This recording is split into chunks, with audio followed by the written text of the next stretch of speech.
Hi friends, ఎలా ఉన్నారు? ఏం చేస్తున్నారు? సరే, ఇక కంటెంట్‌లోకి వెళ్ళిపోదాం.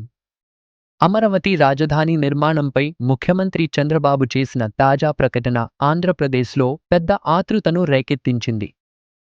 మార్చి 2028 నాటికి పూర్తి స్థాయి రాజధాని సిద్ధం చేస్తామని ప్రభుత్వం స్పష్టం చేసింది. దీనికి కేంద్రం నుంచి వచ్చిన 15,000 కోట్ల రూపాయలు ఆర్థిక మద్దతు మరింత వేగం తీసుకొచ్చేలా ఉంది. ప్రస్తుతం రహదారులు, డ్రైనేజ్, కోర్ సిటీ ప్రాంతాల పనుల కోసం టెండర్లు సిద్ధమవుతున్నాయి.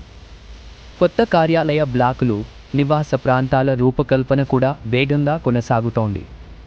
ఈ ప్రకటనతో అమరావతి మరోసారి ప్రధాన చర్చగా మారింది. అభివృద్ధి పనులు ఎప్పుడు మొదలవుతాయన్న ఆసక్తి ప్రజల్లో స్పష్టంగా కనిపిస్తోంది. ఫ్రెండ్స్, మీకు ఈ వీడియో నచ్చితే దయచేసి సబ్స్క్రైబ్ చేయండి. Thank you.